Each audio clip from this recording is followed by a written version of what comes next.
right, good evening, Kansas Springs Community Church. We're in 1 Samuel 20.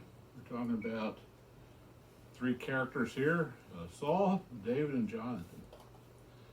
And a story is told, a true story of a young woman who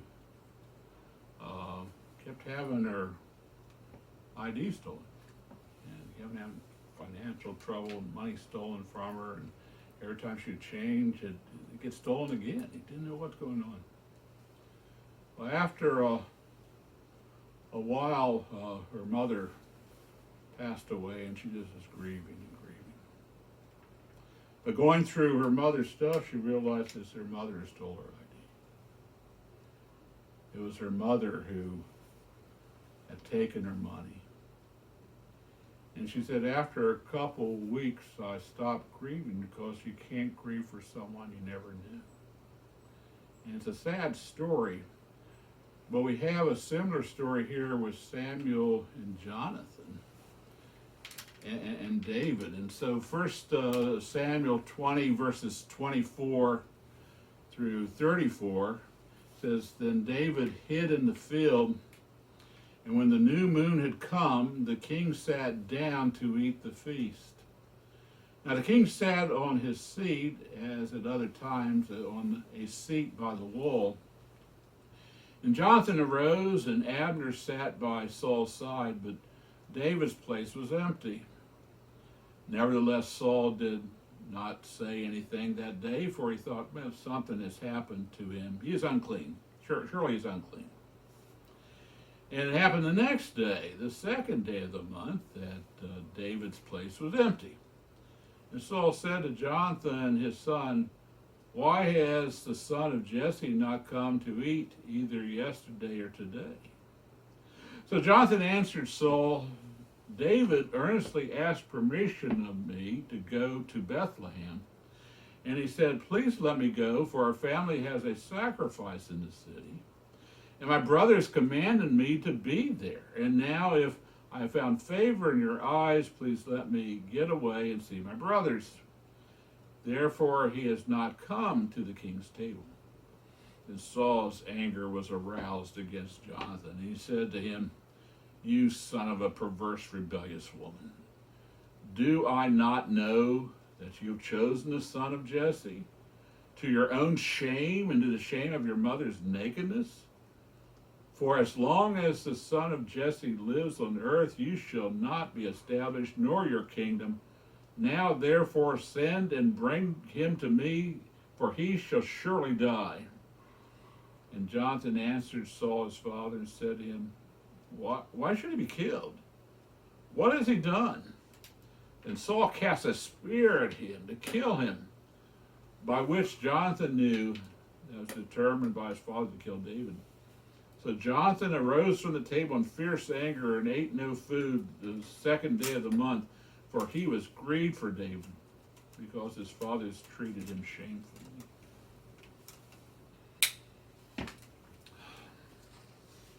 Saul sat by the wall, which, by the way, is a protective thing, so no one can sneak up behind you, because where is the head that wears the crown? The story is told, of course, as you know from history, in Wild Bill Hitchcock. He usually, when he played cards, faced the door. The day he didn't face the door, a drunk came in and killed him. And so that's why 3 aces and 2 eights are called the dead man's hands, what he has. Although the story came around, it was actually 3 queens and 2 tens, and Britannica Encyclopedia in 1903 says it was 3 queens and 2 sevens. But anyway, it doesn't matter. But Wild Bill Hickok, it cost him his life that he wasn't facing the door that day. Well, Saul is sitting with the wall at his back, and he was silent the first day of the feast. He said, well, it must be unclean. You go back to Leviticus 15, it says, if you do this, you're unclean. If you do this, you're unclean. And so he said, well, he must be unclean. So he thought he was absent because he was ceremonially unclean, and Saul was willing to bide his time. I'll get him tomorrow. Seems odd that Saul expected that David to come at all, since he tried to kill him twice. I mean, It's kind of hard for us to imagine. Okay, you try to kill him twice. Why in the world is this a surprise? So on the second day, Saul asked, "Where is this son of Jesse?" Now, a lot of commentators believe that that was a slight because Jesse was a minor man in a minor family in a minor tribe, and so why this son of Jesse? And so this shows a little bit of his angst towards David. David would have been clear of his uncleanness after one day, so it couldn't have been uncleanness. And so this was a moment of testing. This was where David and Jonathan discovered, okay, at this moment, how is Saul going to react? So Jonathan says, listen, Eliab, the oldest brother of David's, asked David to attend the annual sacrifice, so the whole family would be together, and so David asked to be excused to go to the sacrifice, in which this would have been a common act when you have ceremonies and stuff, and we know today, reunions, you want to be with your family. Saul erupts. We just talked about it in the morning service, right? That this wrath, he just explodes. Saul's wrath rises to the surface, and Saul says, "I know that you're for the son of David, that you're for David, the son of Jesse. I know you're for that. I know you're against me. You're for him. You're anti your father." And Saul thinks that Jonathan's a fool. He says, "Don't you know, as long as David is alive, that your kingdom can't be established?" Now, this is the first time we find out in the narrative that Saul has figured out David's the one that Samuel had talked about, that your neighbor's going to take your throne. Okay, a man after my own heart. And so here he's figured that out. He's seen God's hand on him. And so he said, "Don't you know you're working against your own interests as a future king of Israel?" And by the way, Saul completely disregards Samuel's prediction that God will take the kingdom away from him, as if somehow we're going to circumvent what God's already said. Saul just disregards that. He's going to take matters in hand. I'm going to kill the threat. And by the way, this is an important feature that we have to remember. The proud are blind to the truth. They don't care. Because to the prideful, there is no other. It's only about me. You see that every day when you drive on the road, right? It's just about me. I don't care about you. It's just about me. And so here, he's just totally angry. Now, and I've said this before, but I'm always marveled. My two favorite Old Testament characters are King Josiah and Jonathan. And here Jonathan shows no inclination of power. He's not interested in ambition. He's not interested in, I'd like to be king. Jonathan just shows, well, whatever the Lord's will is. I want the Lord's will be done. If the Lord wants to be the king, that's fine. And by the way, the only people that can successfully, completely do the will of God are the ones that don't care what the position is. If God calls you to be a pauper, fine. If God calls you to be the king, fine. It's not a matter of pride. It's doing a job for God. It's just a job for God. It's what Chuck Swindoll said. They asked him how he can do all the things he's done. He said, "I just showed the work. God did everything else. Not me." Okay? And so here, Jonathan's not power hungry like his father. He doesn't care whether he's king or not. It's whatever God wants.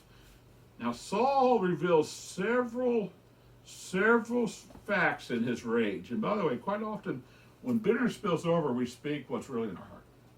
When our cup's bumped and what's inside spills out. And when we're angry, sometimes that's exactly where the truth comes out, what we really think. Saul calls, first of all, Jonathan the son of a perverse and rebellious woman.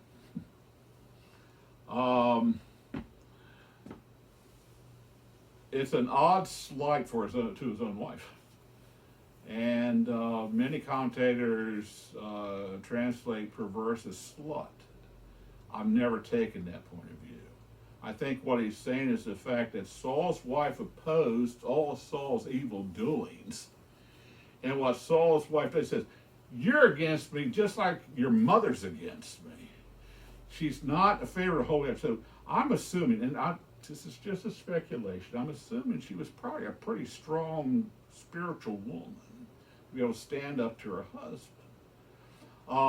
So Saul feels unsupported by both his wife and his son.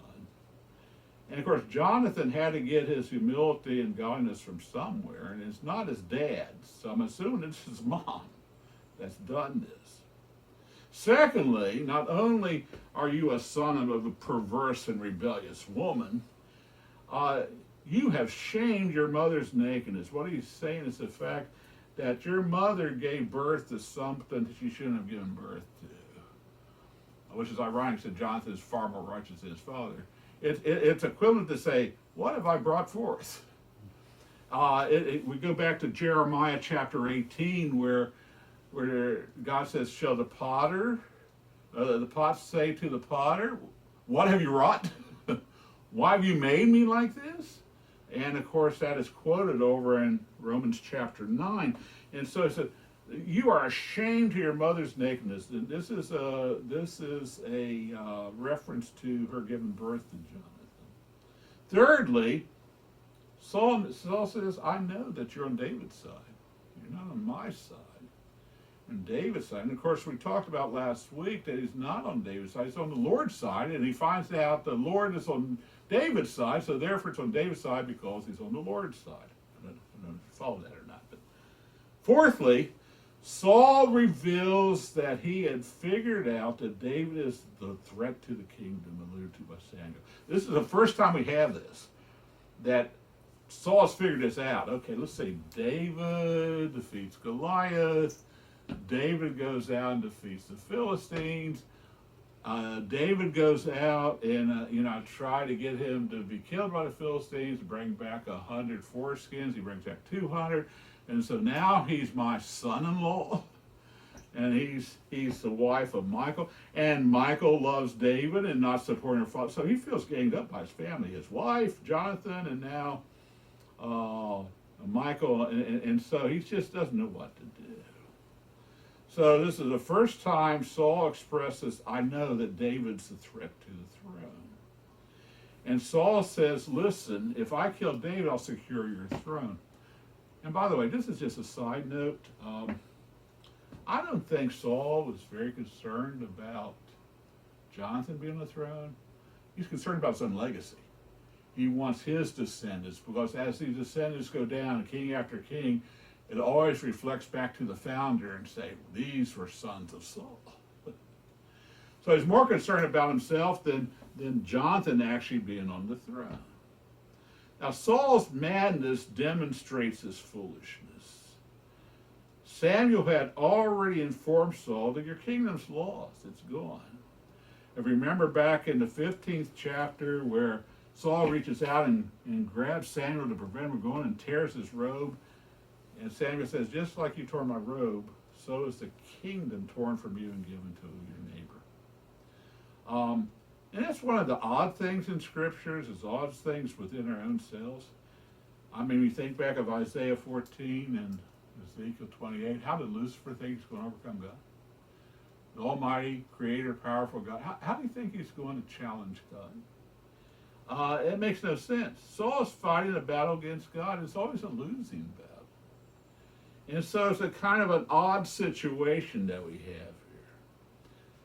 Once God shows his will, nothing can change the course that God has laid out. Once God has demonstrated his will, there's nothing going to change that. And so, Moses, you're going to Canaan, or you're not going into Canaan. You hit the rock. Oh, please, please, please. God finally turns around and says, I don't want to hear any more about it. When God says no, because you didn't honor me, by saying, shall we bring water to this rock? You're not going in. When God says you're not, you're not. And so, Balaam, you're not going to curse Israel. So Balaam tries 3 times, and he's thinking about this reward that Balak's going to give him. He's a poor man. He's going to make him a rich man. And God said, "When I said you're not going to curse Israel," man, each time He gave even a bigger blessing against or in favor of Israel. Israel refused to go into the promised land because of the 10 spies gave a bad report. And so Moses shamed them, said, "Okay, we're going to go up." Said, "No, God's not going with you now." So they went up anyway, and they were defeated at Hebron. And so when God says, "I'm not with you, I'm not with you," Ahab could not avoid God's judgment. Remember, Elijah says, "You're going to die on this spot where you've taken Naboth's land." He wasn't going to avoid that. Remember, in the battle, he hid himself as if no one can recognize him, so he disguised himself. And an arrow went between the 2 armor plates into his side and killed him. So he wasn't going to avoid that. John, you're going to Nineveh. I'm not going to Nineveh. I'll teach you. I'm going to take a boat in the opposite direction. Well, God got him back to Nineveh. If God says, "Jonah, you're going to Nineveh," guess what? Jonah, you're going to go to Nineveh. And so when God has laid out a plan, don't fight it. I'm sure that the hymn writer had that struggle in his own life and wrote down the hymn, "It's best to let him have his way with thee," because he's going to, one way or another. And so here, when God is leading a direction, go without resistance. It's always yes, Lord, never no, Lord. God cannot be successfully opposed. And have you ever noticed God never asks our advice? When you think of Jeremiah, and you think of Daniel, and you think of Moses, and think of Abraham, God never comes and say, "Well, what do you think? Would you like to do this? I'm looking for a volunteer." Now, this is the old army way. This is a voluntold. And God says, "You're the one." Well, guess what? You're the one. And you're not the one. You're not the one. And so here's what we have here is the fact that we never asked. We said, "I want you to do this. I want you to go this direction." I mean, how many of you can look back upon your lives and say, "Well, that's not what I had planned for my life"? When I look back, I was in ROTC. I was going to the Air Force. Vietnam War is winding down, so we don't need you. Well, I guess I'm not going to the Air Force. I don't know what I'm going to be doing now. Before I even knew what a Bible college was, the Lord had planned out that I was going to work in a Christian school, and then I was going to work as a pastor. I didn't grow up saying, "Well, one day I'm going to be a pastor." This is what the Lord does. This is how He works. He surprises with this. So Saul commands Jonathan, "I tell you what, that's it. I'm not fooling around anymore. You bring David here, I'm going to kill him." Matter of fact, isn't it interesting? I want you to notice this passage here. He says, "He will surely die." Exact same words that God used back in Genesis 2:16 and 17. He says, "The day you eat this fruit, you're going to what? You're going to surely die." The word in the Greek is meoth, which means die, you're going to die. Now, when God says it, it's true. When Saul says it, it's not true because he doesn't have control over this. And so he uses the same phrase that God used in Genesis 2. Now, Saul no longer hides his head. Remember, he's being stealthily up to this point. He no longer hides his head from John. Listen, I'm going to kill him. Saul's motivation moves from jealousy to protecting his legacy. David is a threat to Saul. He will not relent pursuit. One of the worst things within us is obsession. There's some people who are obsessed over another person, or some people obsessed over possessions or fame.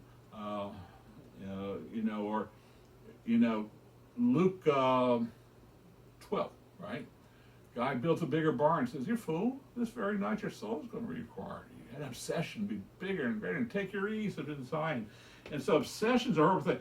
Saul, from the rest of the narrative to the rest of the end of the book, is chasing David. He's obsessed. That's all he can think about. His spirit is tormented because of this obsession that he's fighting David, when actually he's really fighting God. Now, when anyone makes a permanent decision to oppose God, his fate's sealed. That's it. It's gone. Both temporal and eternal judgment are certain. If you decide to oppose God, you're on the losing side already. Jonathan, here's a guy. There's the tragic heroes we talked about a couple of weeks ago. Jonathan is beginning to awaken up what's going on. He still thinks he can reason with his father. You cannot reason with evil because evil is irrational. You cannot reason with evil because evil is irrational. It's passion versus reason. If someone's motivated by emotion, they're not rational. And so when you try to give reasoned arguments to somebody who is working on their feelings, it doesn't work because reason doesn't make any sense to them. It's what they feel. This is what I want to do. And so Jonathan tries to be very reasonable. Jonathan wanted to resist the conclusion, my dad's evil. And no one wants to think that their father's evil, right? So he wants to resist that conclusion that dad's evil. And so he said, now listen, Dad, this. Remember he did this at the beginning of the chapter. He said, let's talk about this. Why do you want to kill David? What did he do? Those two questions, right? Why did he want to kill David? What did he do? Saul does not answer this because evil cannot respond in a rational way to logic or to reason or to rationality. They can't because their whole drive is irrational. And so Saul throws a spear at Jonathan just like he did at David to try to kill him. Well, it's kind of odd, right? He's going to establish Jonathan on the throne. Now he's going to kill Jonathan. Of course, Saul had a couple spare sons, that end up dying with him in battle as well. And so he throws it. He's so angry, he throws the spear at the very one he says, I want to put on the throne. Now, I want you to know something, and this is so important in all these narratives. Saul has no fear of God, he has not faced the judgment of God yet. And a lot of people don't fear God because they don't see it. And Robert Ingersoll, the 19th century infamous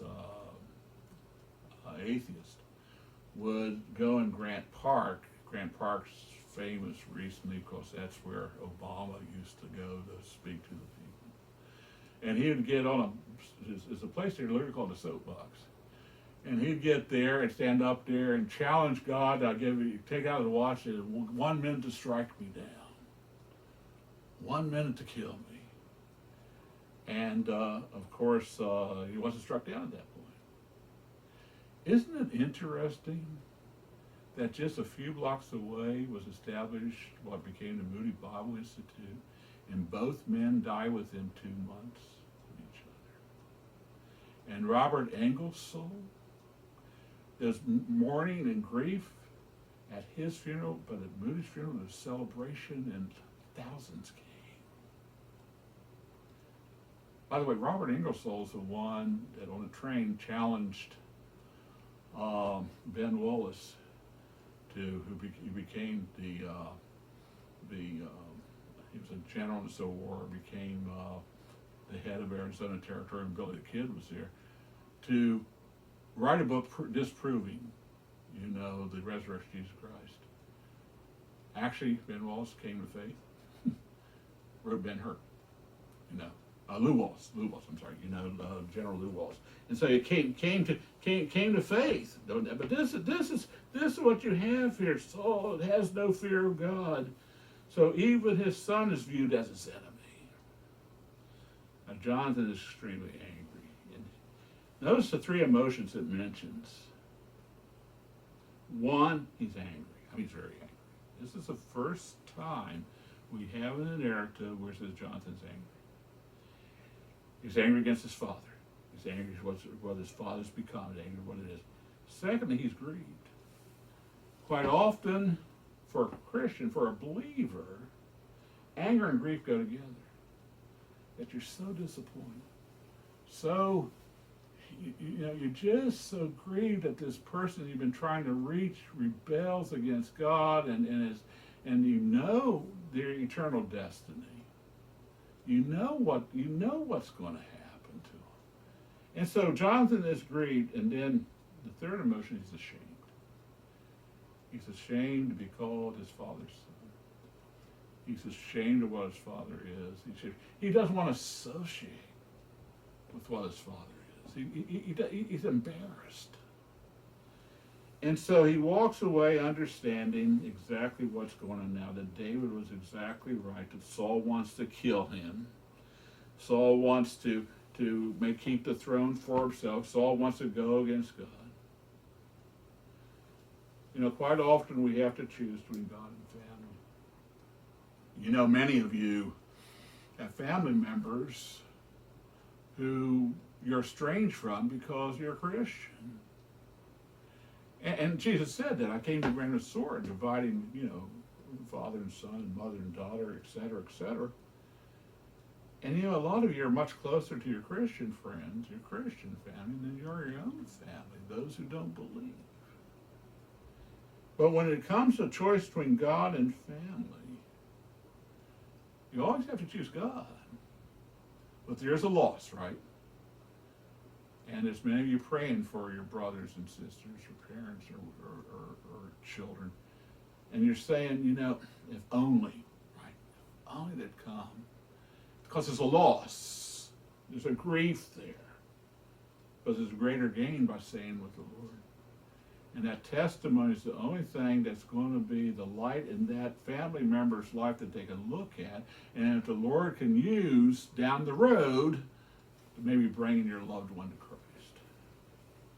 Remember, there's always a difference between what you think and what God says. One of my sons is dealing with a church situation and where they have this tradition. We've always done this way, and my son keeps saying, well, this is what the Bible says to do. Oh, you haven't been here too long. I mean, this is the way we do it. I said, no, you don't understand. It doesn't matter what, your tradition doesn't matter. In fact, Jesus railed against the tradition of the Pharisees and the elders and said, listen, it doesn't matter what you think. It's what God says. And when I first came on as pastor, I was assistant pastor in a Christian school. The Constitution was a mess. And I said, that's not how the scriptures lay it out. And so we had a struggle there. We had a trustee board, we had a deacon board, we had all this. I said, no, that's not what the scriptures say. You know, and so we try to put it together the way the scripture said, and picking godly men to help lead the church and to make decisions. And it's always best the way the Lord puts it together. Just remember as we conclude here, if it's I think or I want to versus God says, always go with what God says. And you'll be blessed for doing it. Let's pray. The gracious Heavenly Father, we thank you, Lord, for this day. We thank you, Lord, for the privilege of being here. And Lord, as we conclude our time this day in our services, Lord, we want to honor and please you in all things, Lord. And Lord, may your name be glorified in and through us, for it's in Jesus' name we pray. Amen.